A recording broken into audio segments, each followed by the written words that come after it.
It's back by popular demand. It's season 2 of the Ozicar Formula Ford Series, just a couple of weeks off the back of the inaugural season. We kick into season number 2 from WeatherTech Raceway Laguna Seca for this American calendar. It's going to take us to some of the greatest American racetracks that they have to offer, including the new Willow Springs, and all of it will throw up some of the best racing in the Australian community with the new Formula Ford 1600. You'll catch it all here on Simspeed TV with myself, David Haynes, Jason Fewens, Jay Kennedy producing. Jason, I'm sure you are very excited to be back. Yeah, it's been a short turnaround between season 1 and season 2. It's only been a fortnight or so, and we are straight back into it again. We've got a lot of fan favourites on the grid again tonight, returning from season 1. So they've obviously had a good season, coming back and enjoying putting on the show that they did only a few weeks ago. This week at Laguna Seca, as we zoom in and focus on the undulating track that is a fan favourite here on iRacing, as well as many other platforms across the genre. But you can see there a sequence of 11 corners and quite undulating, as I said, from turn 2 right up to, I think, turn 8, the highest point of the circuit, and then you make your way back down to complete the lap. It's the corkscrew, isn't it? If you take your car here for a track day, you're not buying a photo package of it going through the Andretti hairpin or going through turn 5. It's all about the corkscrew here at Laguna Seca, but it's a great racetrack known for that one very, very famous corner. So where can Formula Fords pass around here? I dare say many, many places. Of course, the hairpin that opens up the lap, but the track limits are very difficult with the slippery dust offline through turns 3 and 4. Many a time I've seen a pass made in towards turn 5, and someone tries to carry a bit too much speed through turn number 4, and then of course the last lap special into turn number 11 as well. Many, many challenging corners that could throw up a mistake from the driver in front and present an opportunity to a driver behind. This is what our calendar looks like, kicking off here at WeatherTech Raceway Laguna Seca before going to Barber Motorsports Park, Willow Springs Raceway, Watkins Glen International, USA Speedway for an oval round in this Formula Ford, and then Lime Rock Park. All of those very, very shiny looking tracks. Watkins Glen, Lime Rock, they've all received updates of late. Let's update you on the grid. Qualifying is done, ready for race number 1. John Merritt has the pole from Stuart Vaughan, the defending champion.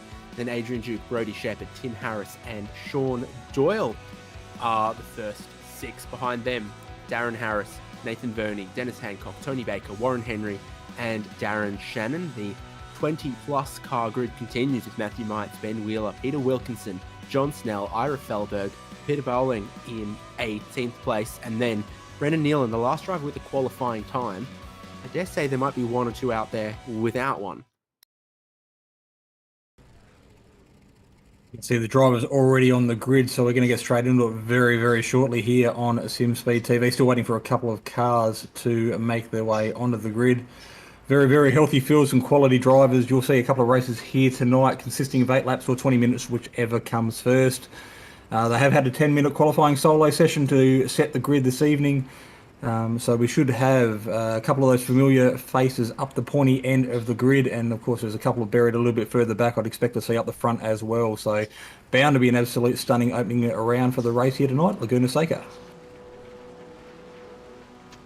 Yeah, I tell you what, it's actually 13 laps. I was thinking 8 looked a little short for a 20-minute race in these cars. We're underway for 13 laps. Great start from that pole sitter. All the Formula Fords rev into life and then immediately down the hill to one of the more difficult braking zones for the hairpin. Pole sitter trying to cover off Stuart Vaughan as they all get into water. You don't want to be tangling wheels. You can see how snappy, how go-kart-like these cars are. As the other Pulse tuning Echuca Toyota car drops back a couple more spots. Looks like Tony Baker in the midfield there, 8th, 9th, under a bit of fire early. These cars flip stream super close, nearly a slip of the tongue there. But Stuart Vaughan is right on John Merritt for the race lead as well. Yeah, plenty of opportunity to get these tyres warmed up. Stuart Vaughan is making his intentions felt as we jump on board with him as he climbs our way up turn number 5 under the bridge for the first time. Bit of a blind left-hand dip here, very, very tricky corner. If you hit the curb on the inside, it can send you off into the weeds on the right, but he's done this 1 or 2 times before. Textbook stuff by Stuart Vaughan as they make their way up to the corkscrew for the first time. Heavy on the brakes, down through the flip-flop. And one of the best camera angles you will see as the cars make their way down through the undulating. I think it's 3 stories they drop in into the space of about 60 metres. Well, one of the cars running quite wide there. I've been told many a time that as you turn in, you're looking for the third tree. John Merritt's looking in his mirrors, trying to cover off Stuart Vaughan, who had a great run in towards the final corner. And as Merritt's maintained track position, it's allowed Adrian Duke and Brodie Shepherd to get close. You've got some drivers pitting already, like Sean Doyle, Nathan Verney, and Dennis Hancock. The pit window to stop is open. Runs all the way through this race with that compulsory change. But Stuart Vaughan, good drive off the final corner, down the inside and into the race lead. The defending champion back in form. Yeah, plenty of confidence in the car underneath him as he makes his way around to complete lap number 1. You do have John Merritt there tucked in P2 after qualifying on pole. But Adrian Duke doing an absolute stellar job at the moment, sticking with these guys along with Brodie Shepherd, just waiting for an opportunity to present themselves. If these leading 2 cars tend to come together and make contact, and just sitting there, and Tim Harris in P5, another good start for him after a up and down season last season. He's back with a vengeance and got a point to prove. This is going to be Darren Shannon around the outside, a little bit of contact, and he goes out wide at turn number 6 before the Rahal Straight, I think it was. And it's seen him almost make it all the way to the wall. Someone was slow there, and he's tried to pinch around the outside of them. It's not ended well for either. These are, of course, open wheel cars, but those wheels are actually very, very exposed with the sort of lack of a side pod on these cars.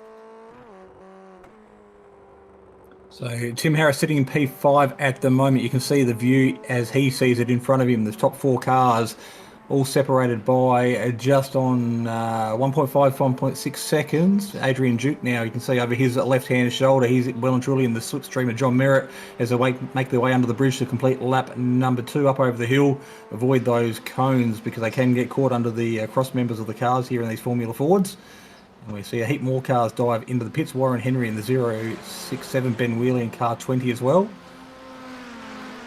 Yeah, and Ashley Knowles and Ira Felberg. So a couple going through. They are slow pit stops in this Formula Ford. They are not really, of course, engineered for endurance racing or in-race pit stops. So they are 4 or 5 lug nuts per wheel, and they don't change quickly.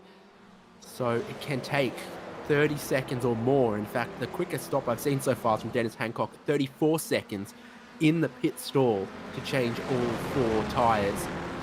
Not super rapid, and of course the tyre warm-up is difficult, so the timing of when you take that stop is a massive strategic element to this racing. John Merritt's gone a little bit wide coming up towards the Rahal Straight, and suddenly it kind of goes from him going with Stuart Vaughan, putting the pressure on, to Adrian Duke looking one way and the other at him.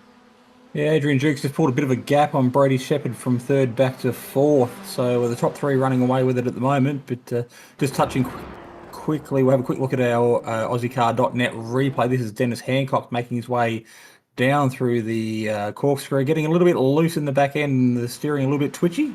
Managed to gather it up without too much incident, but a heart and mouth moment nonetheless. Yeah, it gets loose and then it grips up. So when it's loose, you have a bit of steering in, and then it grips up, and you've got to lighten up the hands depending on.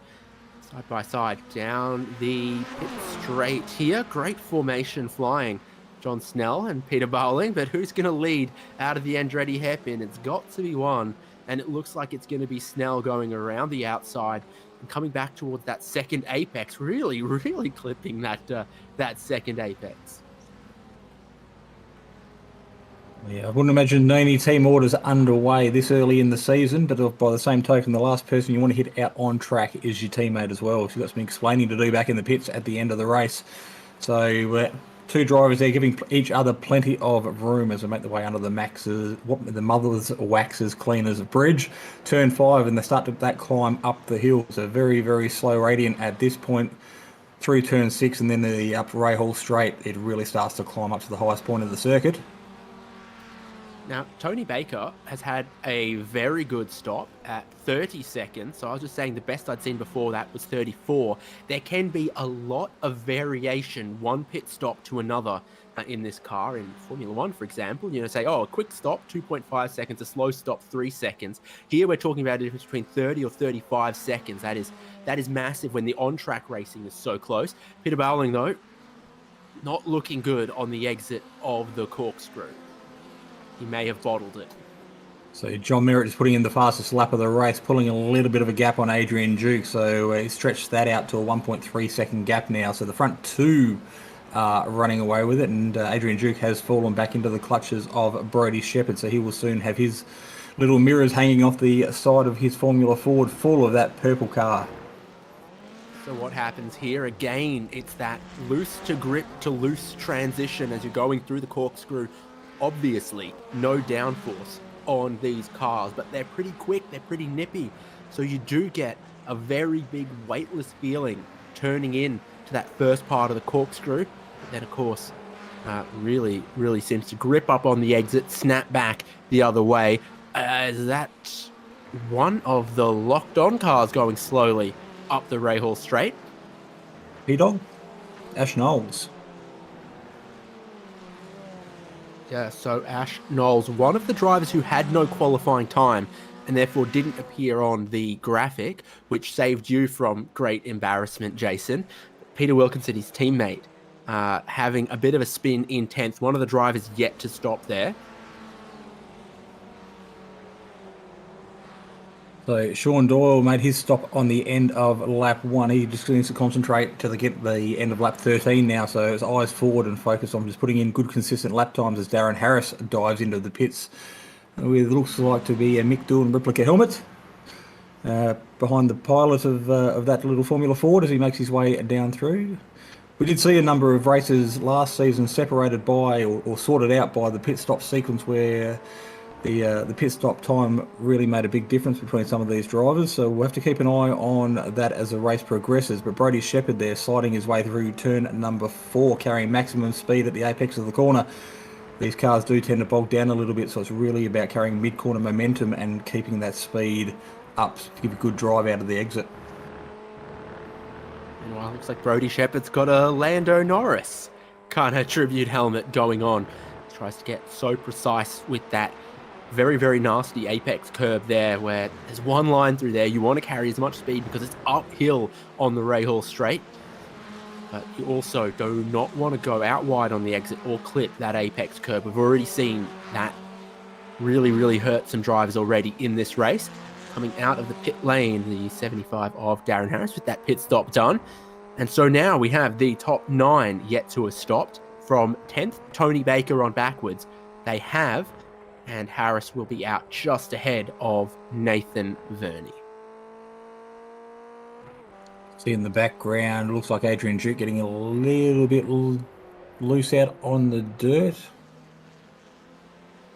He's quickly followed by Brodie Harris with another fastest lap, John Merritt, so he improves on his own personal best time down to a minute 29.53. So 0.3 behind the leader now, using the slipstream benefit to his advantage. Just quite happy to sit there at this stage of the race. We are just over the 50% point of the race. There's still a long way to go. And Adrian Duke there just, again, putting a couple of wheels in the dirt on the exit of turn number 4, using all the track and then some. There was a couple laps there earlier on where we were worried that maybe Stuart Vaughan was getting away from John Merritt or that Merritt wasn't able to go with him. But they are back within 2/10 right now. And we're talking about, plus or minus 5 seconds on the pit stop time somehow. You've really just got to be this close for the roll of the dice to go your way, to be in contention to take away the first race win of Season 2 of Ozicar Formula Ford. And again, they've still got Adrian Duke and Brodie Shepherd within that 5-second window behind them as well, where just about anything could happen. The fastest 4-tyre pit stop I see is still Tony Baker, 30 seconds. The slowest is about 37 or 39 seconds, so there can be an incredible amount of variation there. Here's Sean Doyle, rear a little bit loose coming into the penultimate corner, doesn't get it to the apex. Good use of the brakes, though, to get the car back going. Yeah, 4 flat spots on the tyres nonetheless, but more importantly, kept it off the wall, only lost 1 position in the process. So we have a new leader as Merritt takes the big dive under brakes into turn number 1. Decides he wants to put some distance between himself and Stuart Vaughan. The only way to do that is to get out in front, but there is some lap traffic up ahead as well. So keep an eye on that as the laps count down, because that could play a critical factor in how the final podium stands at the end of 13 laps. Vaughan looks to strike back, and in fact he will, back to the race lead. James Chastano's had some problems back here in the 6th place. What has he done as he goes into the hairpin and just loops it around? Too aggressive. Race lead. This is how Stuart Vaughan did it. Absolutely textbook. Into turn 5. Yeah, as you approach lap traffic, you really want to be the car out in front leading into the slower cars, because you can use it to your advantage sometimes. So they come around the turn number 10, bit of a right-hander off Camber corner. Hard under brakes into turn 11 to complete the lap, and then it's all important to run to the line. Looks like the lap car still playing in effect here, using the slipstream to get past him, but sticking to the right-hand side of the circuit, giving the leaders the opportunity to take the racing line through turn 0.5, we'll call it. It's not quite turn 1. I think they officially number it turn 1, but there's a little bit of a change then at the hairpin. Merritt sneaking his way with a very late move down the inside, runs wide out the exit there. Vaughan still chasing him, looking for a Formula Ford's width down the inside of turn number 3. And as they fight, this is not the quickest way around the track. See the traffic still right in behind them. Adrian Duke and Brodie Shepherd get a little closer as well. Not sure they need to worry yet about where Tony Baker or Darren Harris or any of those other drivers who have stopped are relative to their pit-adjusted window yet. Certainly a couple of swaps for the lead just then, and it's getting punchy up front. Yeah, not sure who wants to punch the hole in the air and tow the other one around, but like I said, it's potentially easier to lead because you don't have to brake quite so early. As long as you can handle the pressure, don't drive in your mirrors. Quite often these drivers prefer to be out in front. It's easier to lead than it is to follow sometimes, but to Stuart Vaughan, plenty of real-life experience, as well as obviously last year our retaining champion, so he knows his way around these circuits and how to handle these cars. Adrian Duke diving into the pits very, very hard on the brakes as he loops it. Yeah. An unsafe pit entry to loop it in the pit entry, but from 3rd place he tries to dive it into the lane, and very, very aggressive on the attack. Will have lost himself a couple of seconds there. You've got the last pit stop times on the timing column on the left-hand side of the screen. I'm guessing I'm going to take a little bit of a look at some confusion here before that. Duke was 3rd, gets caught behind the lap traffic, goes back to 4th, and then decides, you know what, I'm going to barrel it into pit lane, and he gets caught out by what I'm going to call a mini corkscrew on the pit entry there with some elevation change as you turn in. He thought his little Formula Ford was a Nissan Silvia drifting his way through in the pit entry. He didn't quite pull it off. It was going to look pretty spectacular if he did, but we'll have a focus on the locked-on car now of 282 on our screen. So Nathan Verney already pitted as well. He is ready for the run home. We're on lap 10 of 13 at the moment. So a couple of these drivers that haven't pitted will need to start thinking about doing so in the next lap or two. Adrian Duke finally leaving the pit. Seems like a rather long stop. Well, I think it was a decent stop, but it was a rather long entry. Dramas there with someone around in turn number 1. Duke's going to rejoin just ahead of Tony Baker. Vaughan goes to pit. John Merritt continues on another lap. There's the split in the strategy between the drivers leading the race, who are only a 10th or so apart. But here is the warm tyre advantage as Duke on the outlap from the lane makes contact. They touch on their way down towards turn number 5. Duke will not give it up. Baker will have to cross back over under or wait for another opportunity. Yeah, determination plenty by Adrian Duke on this opening lap. He didn't want to let Tony Baker get the better of him.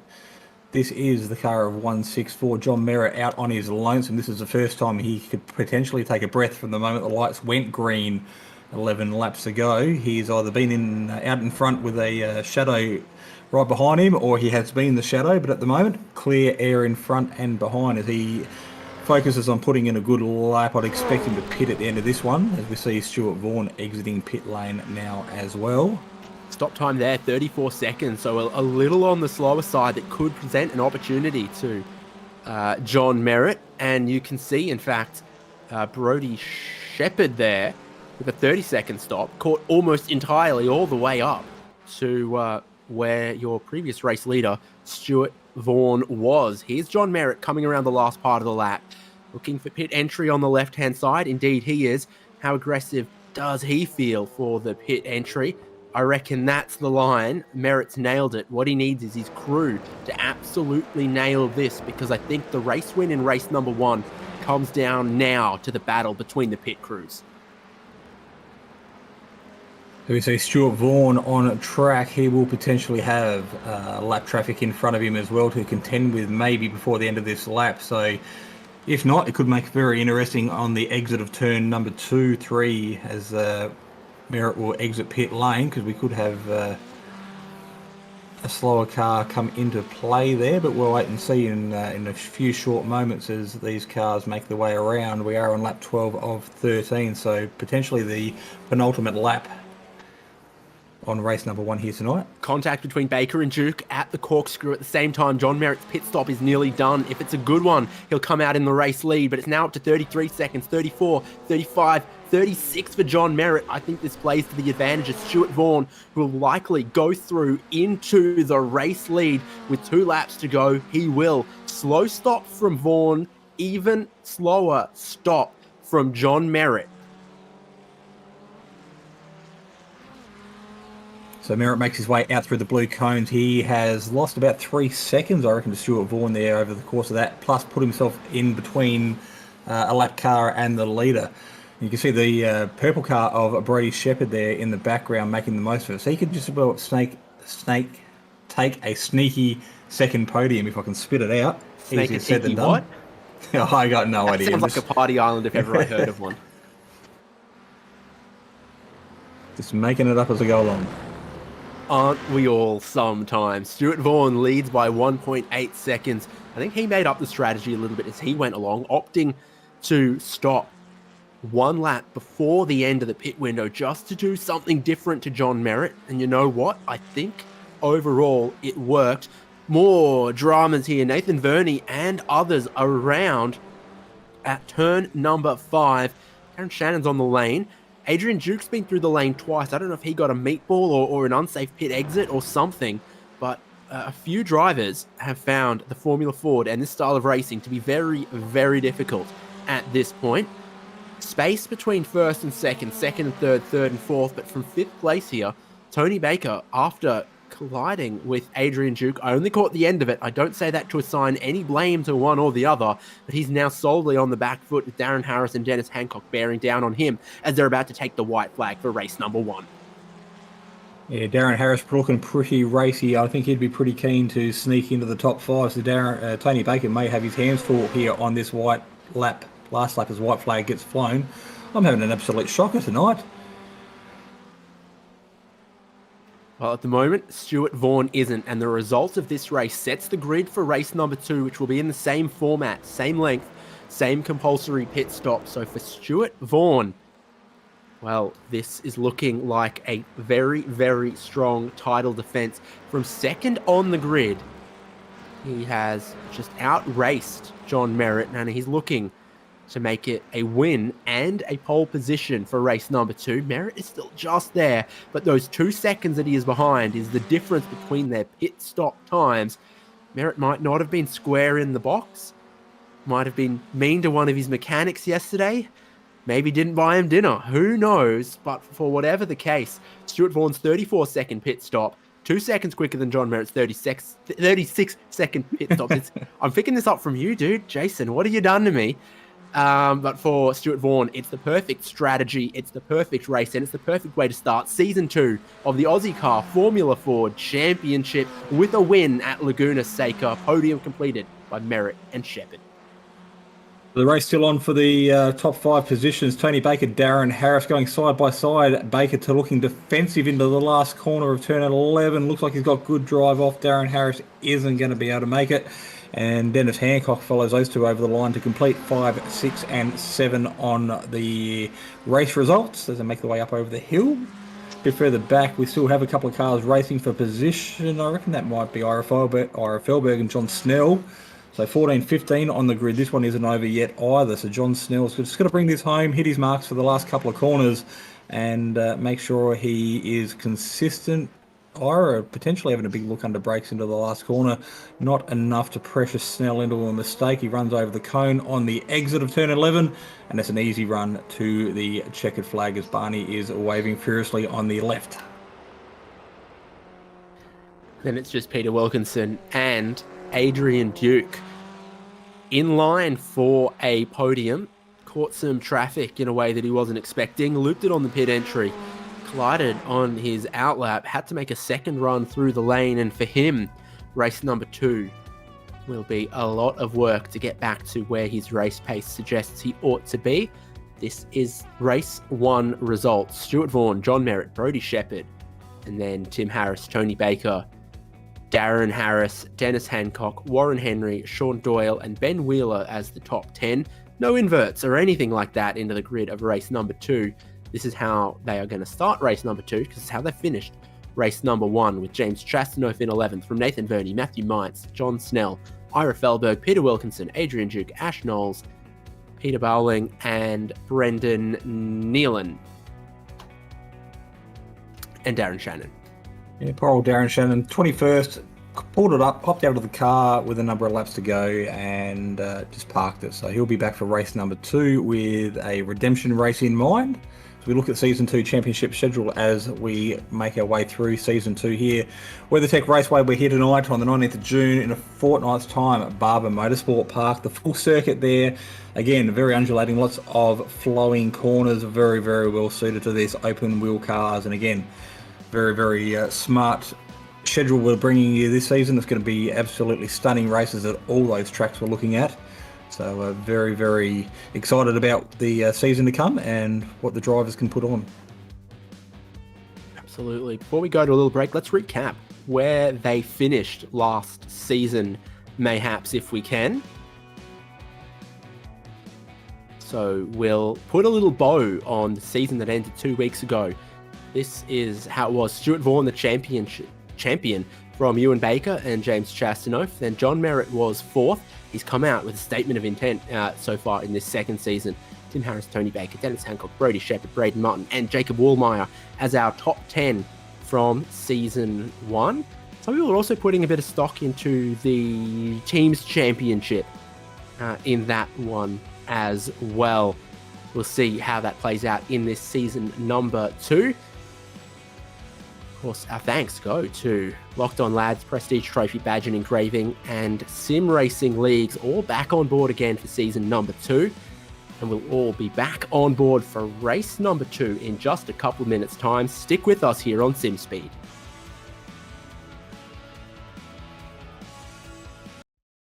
Racing isn't easy, but experiencing it is. iRacing puts you in the driver's seat with the industry's leading sim racing game. Drive on laser scan replicas of the greatest racing circuits from around the world. Go head-to-head against other drivers chosen by skill-based matchmaking to ensure competitive racing at every level. Compete across all your favorite series. In officially licensed cars, engineered to deliver the most accurate driving experience possible.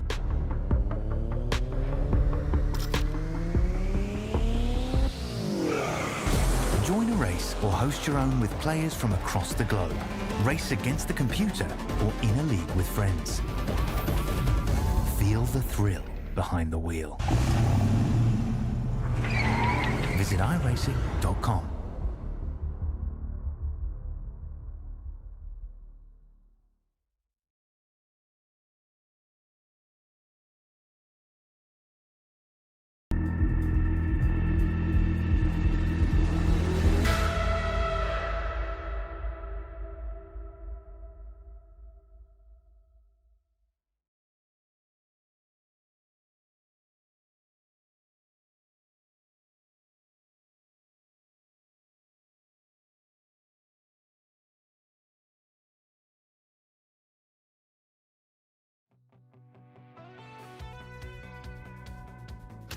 Race number 2, heading your way for Ozicar Formula Ford this new season in the USA. Laguna Seca is the home for this opening race of the championship. We've had race number 1, we're getting ready for race number 2. Having another look at the track, Jason. I think I knew we were going to see excitement at the Andretti hairpin and at the corkscrew, but I think we saw a little bit more at turn number 5, turn number 6, and other places around the track than I was expecting. Yeah, turn number 2, the Andretti hairpin is a great opportunity if you get that good run out of turn 11 to double left-hander. If you can stick it down the inside and pull it up, it's a really good opportunity to get good drive out of there and get the job done. There's plenty of room to go 2, potentially 3 wide. Turn 4 is a passing opportunity if the car in front runs a little bit wide on the exit. Easy enough done. You can find yourself flowing to the outside into the dirt rather quickly. And of course, turn 6 is a bit of a blind corner, a bit of a bump through there if you hit it wrong, and then you're in all sorts of trouble as you make your way up the hill. So the grid now lining up as they finished race number 1. I'm going to take a look at this grid in comparison to the race number 1 grid and say, who do I think it's benefited? Well, how about Tony Baker, who's come from 10th in qualifying to now be starting 5th on the grid for this one. The opposite is true of Adrian Duke at the back. We get underway, the standing start, and for Stuart Vaughan, very, very good getaway. John Merritt immediately drops in behind him in second. The race is on, almost banging wheels for 4th place, as Tony Baker looks for another position if he can get it up into 4th in the hairpin on the opening lap. Tight line on the cold tyres seems to be the way to go. Baker moving forward yet further, now up into 4th place. So you're running 2 wide on the opening lap, giving each other plenty of room. Most of the field is in single file, but a bit further back in the pack, his elbows out as they jostle for position. Out in front, Stuart Vaughan, though, is leading, taking control of the race as he did in race number 1, but turning into number 5 here at the moment, car 75. Darren Harris, we saw him have a good result in race number 1. Trying to get the better of the car in front, but decides to pull back into line and concede the position to Ben Wheeler.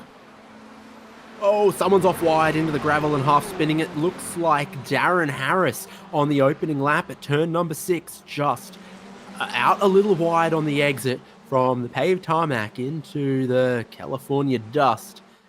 He found no grip there. It separates your top 5 on screen from the rest of the field as the 6th place driver spun out of contention.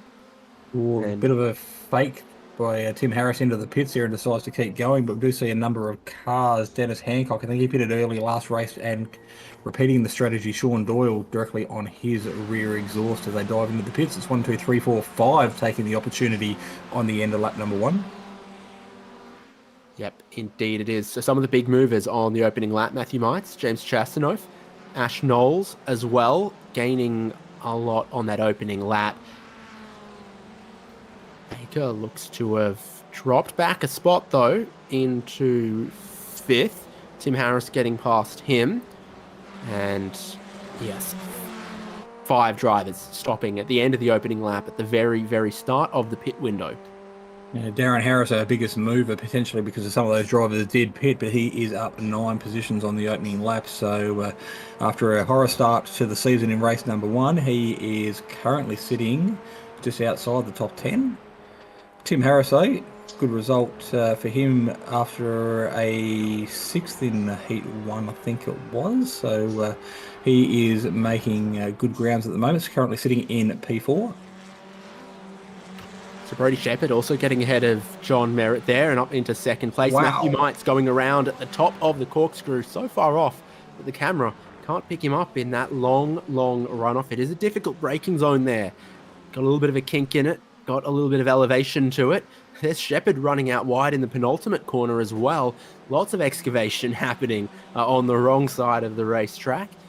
Puts him back under pressure from John Merritt and lets Stuart Vaughan get away somewhat. And I think Shepherd recognises that. Doesn't cover off the inside and lets Merritt go back through into 2nd place. Maybe with the aim of someone being able to catch Stuart Vaughan at the lead. They all compress at the hairpin there, and Tim Harris, Tony Baker right in touch. James Chastanoff buying his way into the fight. Taking a look at what happened. just off the preferred braking line, losing the rear. Would have been a pretty wild ride, but I'm sure the car that he was trying to pass on the outside, because it got the fright of his life as the car went darting across the braking zone in front of him as he tried to turn left to go down the corkscrew. But to Stuart Vaughan at the moment, 1.8 seconds out to John Merritt. He would be rubbing his hands together at the moment, would be Stuart Vaughan. But I'm sure John Merritt's got the capability and the desire to reel that gap back in. It is down to 1.6 already, so reeling in 0.2 of a second as I talk our way through the race. Having a look here. Yeah, trying to turn to the right at the same time as getting off the throttle, looping it around just at the start of the braking zone for the corkscrew is what happened. Okay, interesting call here from Vaughan. Very interesting call from the race leader as he dives to pit entry. Someone elects to follow him. I think it's Tony Baker, and it is. The rest of them carry on, but this is potentially a curious call from Vaughan. Yeah, not one I would have predicted, but potentially trying to get that pit stop out of the way, find himself in some clean traffic while John Merritt and Brody Shepherd could potentially battle it out for position. So it might be a strategic call that pays off benefit by the end of race 2 tonight. We'll find out shortly, but we have a look now. This is Brody Shepherd. As I sound confused. Sean Doyle, sorry, in the new livery from last season. Highest running car to have stopped. He got a good pit stop this time around. 30 seconds, a couple seconds quicker than those behind him, like Dennis Hancock or Benjamin Wheeler, who had 33-second pit service. We've had confirmed they are 4 lugs on the tyres. How was the stop for Vaughan? 34 seconds, give or take, just a tiny bit. Baker behind, subtly quicker.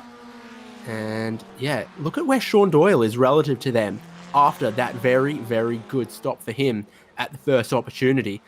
Oh, definitely going to be ahead of Baker.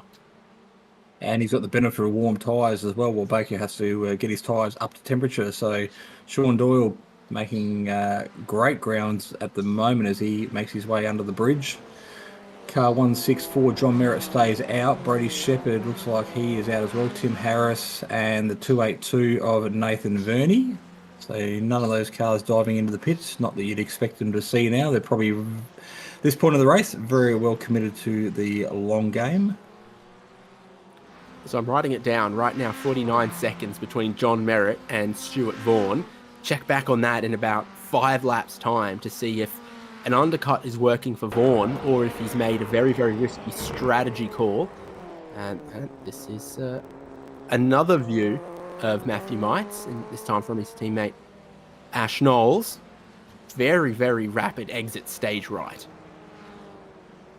Yeah, I think we've shown that about 3 or 4 times. I'm sure we watched this replay back and wish that we're not highlighting that accident. But Darren Shannon and Peter Wilkinson fighting for 7th and 8th on track, separated by just under a second at the moment. So these guys here are in their own little battle as they make their way on lap 5 of 13. So well and truly, tyres up to temperature. They are in race mode. They've got their rhythm and their mojo happening.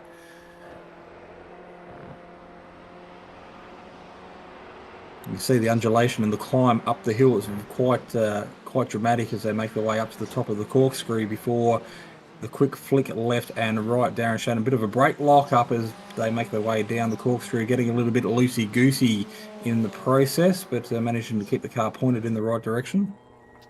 Now this is confusing to me, but John Merritt elects to pit at a slightly odd time. Brody Shepherd now goes through into the race lead from Tim Harris and James Chastanoff. Of course, the driver that John Merritt will be trying to cover off is Stuart Vaughan. This is where he is, at the other side of the track. John Merritt just hitting his pit crew now to start what will be either a 30 or a 37-second pit stop or somewhere in between. You did mention that magic number of 49 seconds before between Merritt and Vaughan. I think Vaughan had a 53-second transit lane time as well, so he makes his way out of turn number 10 into turn 11. Merritt still sitting stationary in his box. He will be watching his relative just egging and urging on his pit crew to make it a little bit quicker. They drop the back of the car as Stuart Vaughan crosses the line. This is going to be very, very close on the exit of pit lane. Only okay for Vaughan and Merritt. You get this little shortcut through the pit exit, but Vaughan's absolutely ahead of John Merritt, who's made a, I'd say, peculiar call to pit when he did. Each lap he was going quicker and overcutting Vaughan, but he's called time on that, pitted early, lost that track position, but they're back within 1 second here. So you've got to then look at what's the gap between Vaughan, now leader of the cars to stop, to Brody Shepherd, who's decided he wants to pit now as well.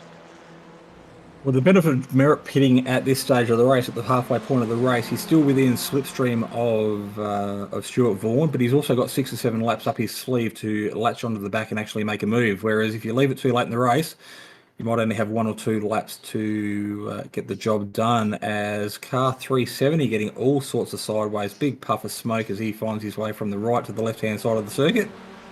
Ash Knowles with a mistake at turn number 6, one of the most deceptively challenging corners on this track.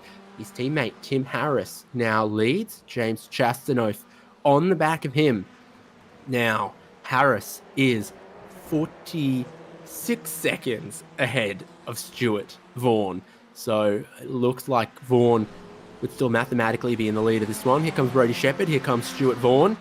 Vaughan's going to get past him as well.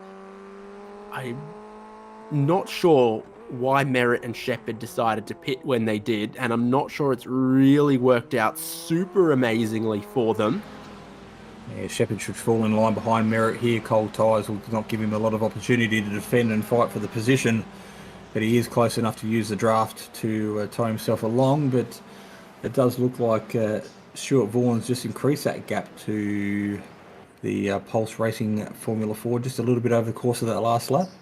Purple wheels, something different. This is Brendan Nealon and his struggles there at turn number 5. No flappy paddle downshifts on this as well. One of the things that makes the braking zones challenging is they are still a H-pattern car, and I think if you're going for your downshifts a little too early, you can get a lot of that off-throttle rotation on corner entry, which is a good thing if you need it and a bad thing if you're not expecting it. So James Chastanoff looking for a way around the outside of Tim Harris, gets a good run. I don't think Tim Harris puts up too much of a battle there as he leaves the door open and tucks in behind. James Chastanoff making his way up the hill. Of course, James Chastanoff, teammate of the famous Andrew Ritchie. And he does have Darren Shannon, also another teammate. That's something we haven't spoken about tonight, Dave, is the team's championships. I know it's only round 1, but we are missing quite a few drivers from season number 1. So the team's championships just might get mixed up a little bit this season. There'll be something to keep a close eye on as the season progresses. Of course, it's absolutely wide open at this point of the season. Chastanoff leading the way from Tim Harris now at this point. They're 6 seconds ahead of Nathan Verney.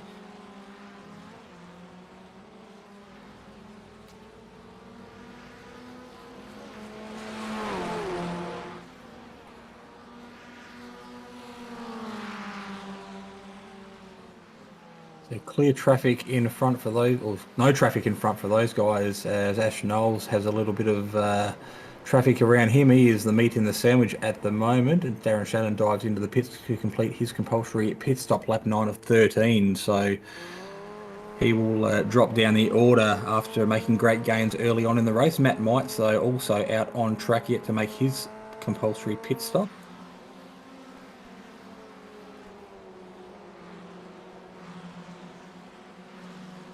Ooh, a little dear with the track limits at that point. Coming under some pressure from John Snell now. Matthew Mites coming under pressure from Tony Baker, who has stopped. Matthew Mites hasn't, Sean Doyle has. So Baker will not want to be held up here at all, and he won't, because that's a snap from Mites in the middle of the corner. Steers into it, corrects, goes off in search of that fabled Laguna Seca. Yeah, taking home some complimentary sand and dirt from the world famous Laguna Seca circuit. The California sand to go back into the transporter at this stage. Lap 9 of 13, we are on board with the driver of, I'm looking down the list, Tim Harris, of course it is, in the locked-on car tucked underneath the rear wing of the car 42. Third place getter in last season's championship. Another bit of a snap. Manages to catch it through turn number 2. Just loses a couple of car lengths in the process. Yeah, and I've just caught off camera teammate Ash Knowles also having a bit of a problem. So it looks like tricky conditions out there. Now Warren Henry loops it at the corkscrew, has to roll backwards somewhat to then get back facing the right way. It's proving very, very challenging. Only 30 degrees Celsius on the track. It's not 50, 60, super greasy, slippery conditions. These are just challenging cars to drive.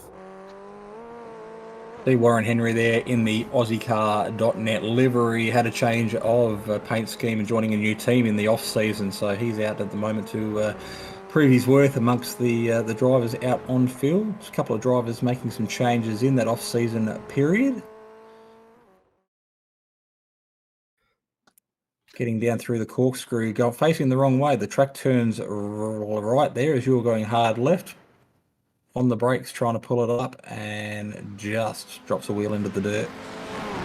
You have a lot of grip to turn in, and then the car gets light, and you don't have grip to change it the other way. Here is Stuart Vaughan. John Merritt has caught him. This could still very, very likely be the battle for the race win again. They've both cleared their stops. They're within less than a car length, and they've got a couple of laps to still sort this out. They're waiting on 6 more drivers in front of them to make their compulsory stops in this final race of the round, and there's more drama at the corkscrew this time for Brodie Shepherd. Yeah, definitely a few tales of woe over the course of the field. There'll be some drivers that had high hopes to open the season campaign with some good results tonight. Some of those drivers have shown really good speed, like Adrian Duke and Brodie Shepherd, but of course coming unstuck.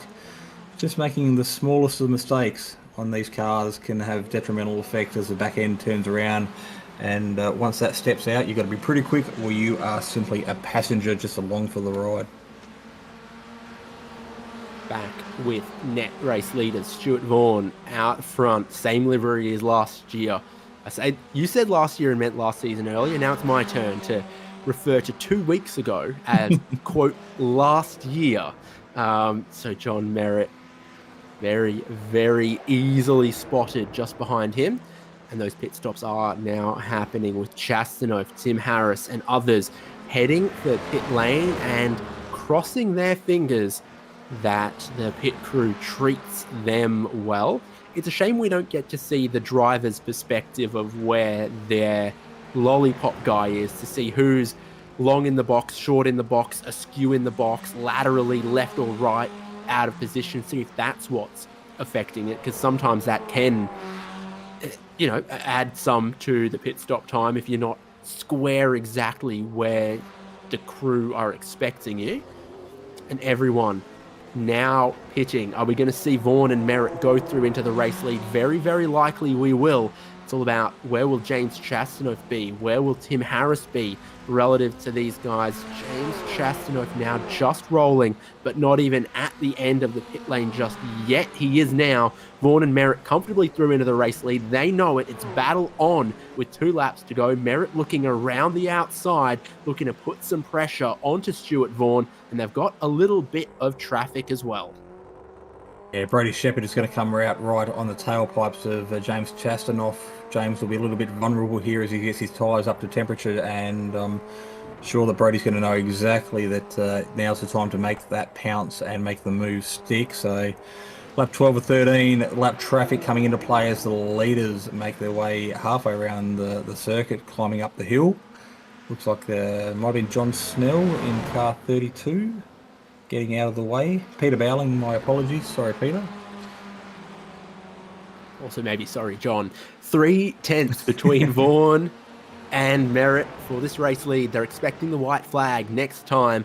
And so Merritt will be thinking, formulating, where can I attack this guy, make the move, and try to strike back in this opening round of the championship. So far, Vaughan would leave as the championship leader after round one, unless John Merritt can do something about it in the next 3 and some kilometers.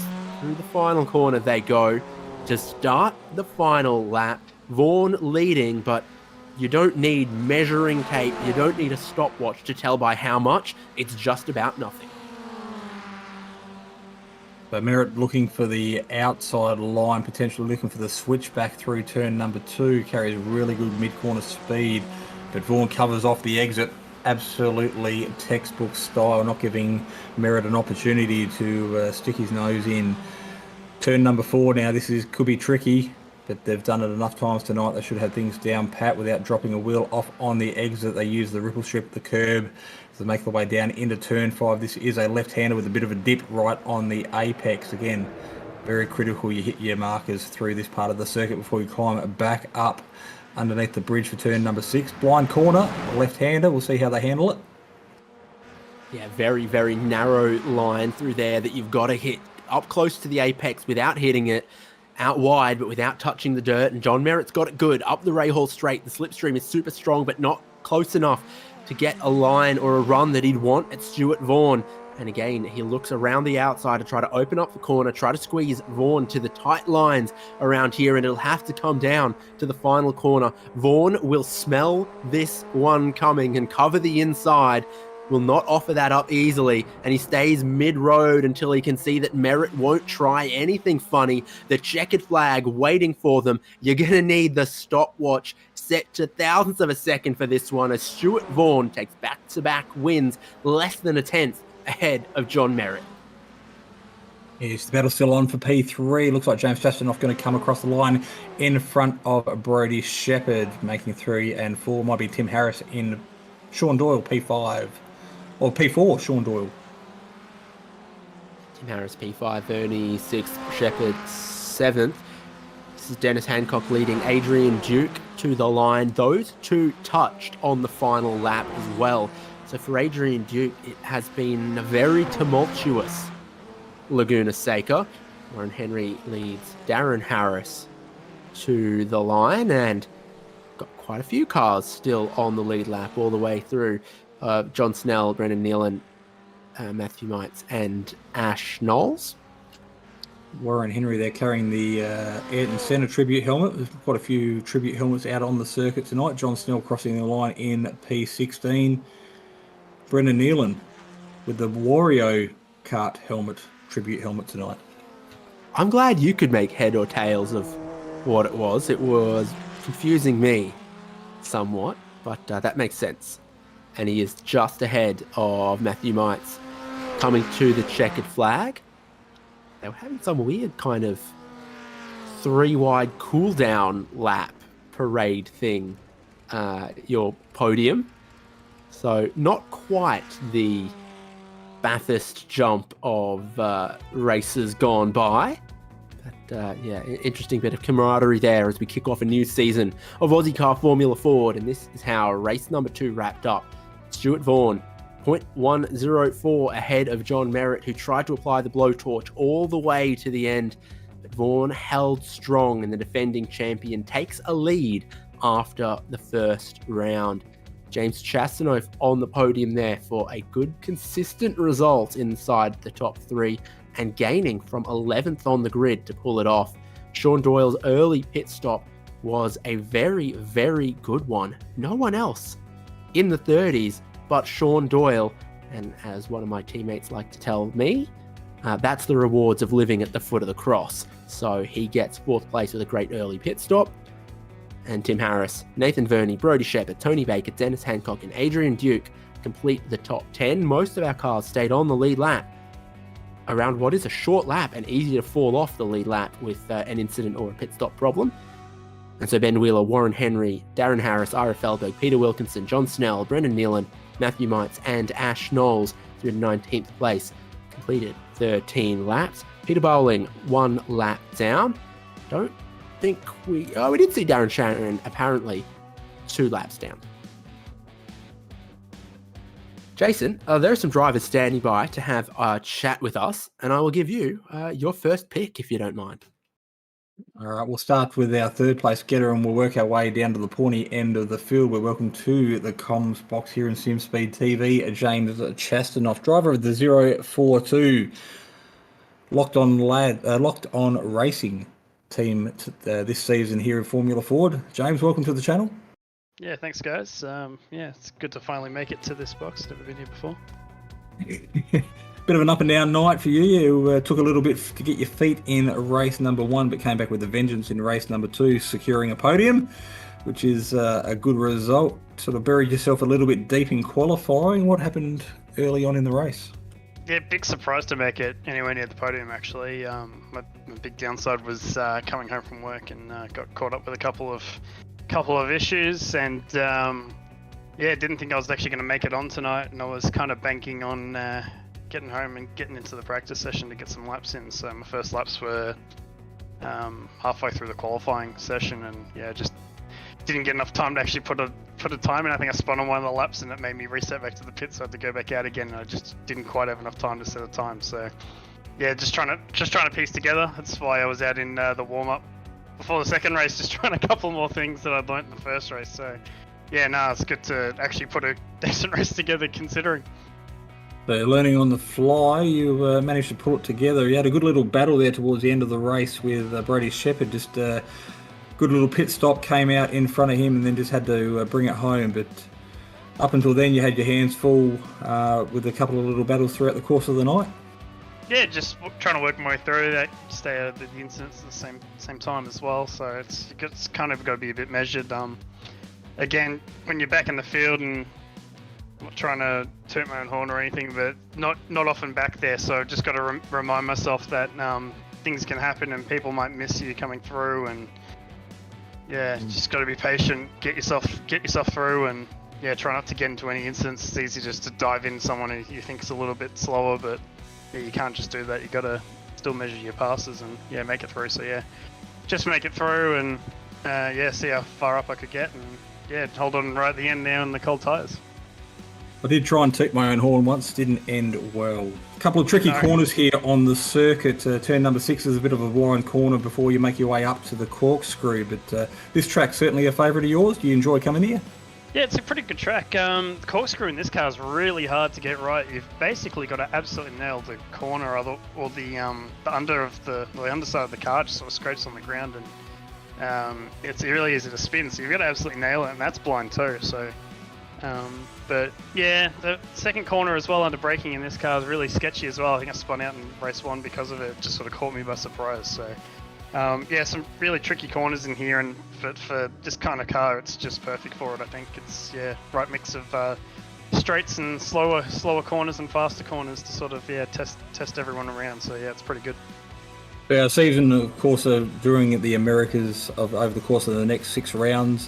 Before we let you go tonight, I will let you do a quick shout out to your sponsors, your teammates, your supporters, and anyone else you might like to nominate as a number 1 fan.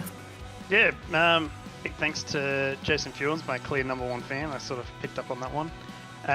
All the guys in the Banter Alliance, all the guys in the Locked On team as well. Our sponsors, Bursons, Ryko, DBA, One Sport, VFS.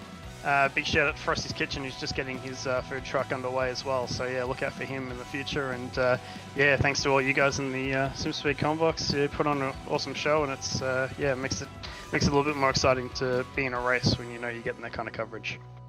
All right, great result tonight, mate. Congratulations on a strong start to the season, and we'll see you in a fortnight's time at Barber Motorsport Park. We'll do it all over again. Yeah, cheers, guys. I'm really looking forward to it. Dave, taking a bit of a walk outside the commentary box down into pit lane. Have you come across any of the other podium getters? Yep, they're all standing by. So we move to John Merritt. Great battles, both races between yourself and Stuart Vaughan. He gets the better of you these 2 times this time. Yeah, twice the bridesmaid. But awesome battles. Sadly, that stop in race 1 sort of unfurled the battle or stopped it short. But yeah, really enjoyed it. Great track for it too. Gonna try to catch that bouquet next time. I'll be trying hard. Although is it the Garter? I'll go for both. I'm not across all of the traditions, but you've got to work out something because both races, your race pace between yourself and Stuart Vaughan, really, really close. And it does seem that you can race someone, within 1/10 of a second per lap every lap, and then suddenly have a 5, 6 or more second difference between your pit stop times. Yeah, it's just sadly until iRacing have to do some work on that. It's too big a variance, or at least maybe for us to use it in this league. I was just suggesting maybe we should just do a drive down pit lane to the speed limiter with an entry and exit until they get it right, or something to that effect. Just to that's still a variable, and it probably will make the racing interesting at the same time.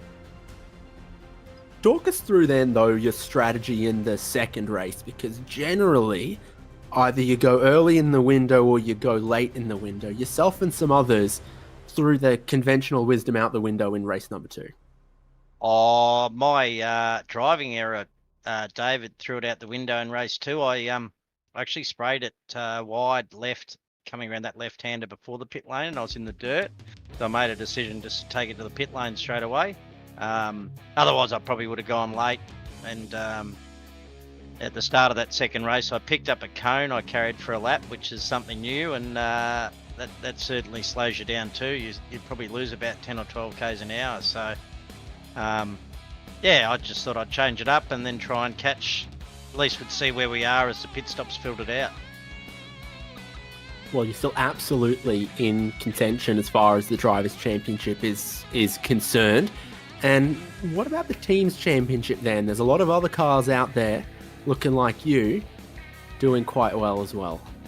Yeah, I think I might be with Tony Baker for this season. I'm not sure. I've been away until just the end of last week, so it was good timing to rejoin the start of the championship. So give it another tilt.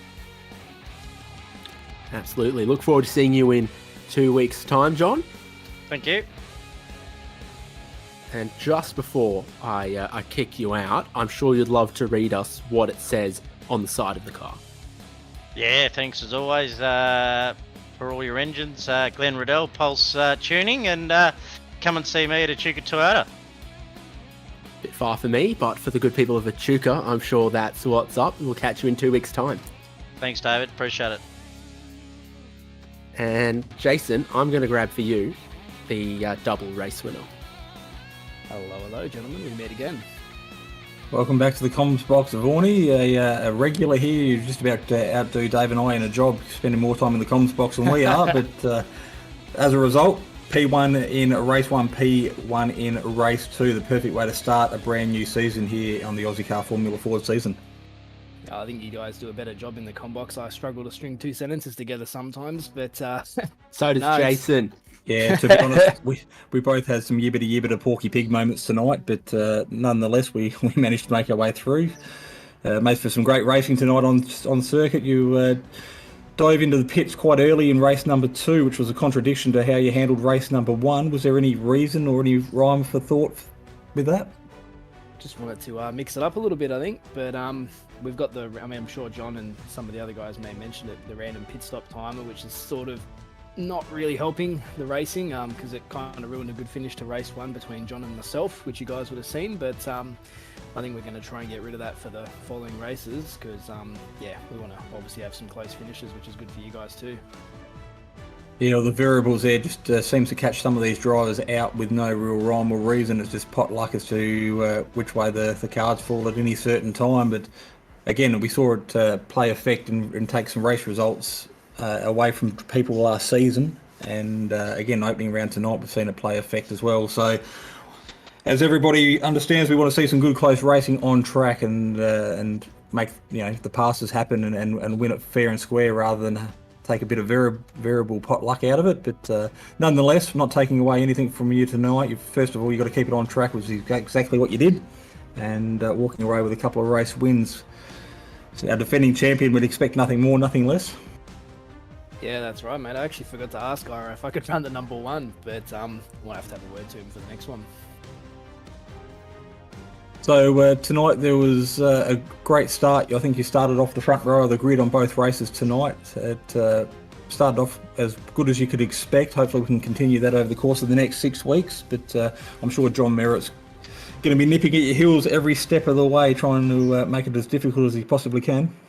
Yeah, he doesn't let you get away, and full credit to him. That qualifying lap was absolutely out of this world. Like, I don't know, I can't remember how much he got me by. It was almost 4/10, I think, and I had nothing to show for it. So, full credit to him. He's going to keep me honest all season, I think. Yeah, and we've also seen Adrian Duke, Brody Shepherd, and a couple of other names mix it up in the front of the racing quite early on tonight as well. So, I don't think you're going to have it quite your own way for the entirety of the race, but nonetheless, we'll have some good contenders to challenge you every step of the way. Yeah, correct. All it takes is one bad race and suddenly you're backwards in the championship as well. So consistency is key. You've had a look at the schedule for the season. You got any thoughts on the track selected? Yeah, I have actually. Hang on, where are we at next week? Now you've put me on the spot and I've completely Barber forgotten. Motorsport Park, my friend. Okay, that's a pretty tight little twisty circuit as well. Couple of long straights as well, which is always good for Formula Ford racing. So I think it's good to mix it up, traveling to different continents around the world. So, yeah, looking forward to it. Beautiful. Well, congratulations on a couple of stellar performances tonight. Take away, big deep breath, come back next week and hopefully repeat the process and the format. So, any more shout-outs you want to let loose tonight before we let you go? I don't even know who's watching tonight, mate, so I think I'll just leave it. All right, no dramas. We'll wrap it up there. Like we said, next round, fortnight's time, we are at Barber Motorsport Park for round number 2. Broadcast here live on Simspeed TV, 8 o'clock Australian Eastern Standard Time, 3rd of July. We look at the circuit in the background at the moment. Like you said, a couple of fast flowing straights, tight twisty switchback corners, very well suited to these open wheel cars, and no doubt some absolutely great racing ahead of us. And there's my favourite Eurocopter EC135 medical helicopter as well. You'll see that here on SimSpeed in 2 weeks when we return with the Ozicar Formula Ford Series at Barber Motorsports Park. Congratulations again to our podium finishers tonight. Stuart Vaughan, John Merritt, James Chasanoff with 1, and Brody Shepherd with another as well. And of course, the series partners, Sim Racing Leagues, Locked On Lads, Prestige Trophy Badge and Engraving, and in support of the No Social Hate campaign. Subscribe to us here on SimSpeed and we'll catch you for more great sim racing throughout this week and in 2 weeks' time for the next round of Ozicar Formula Ford.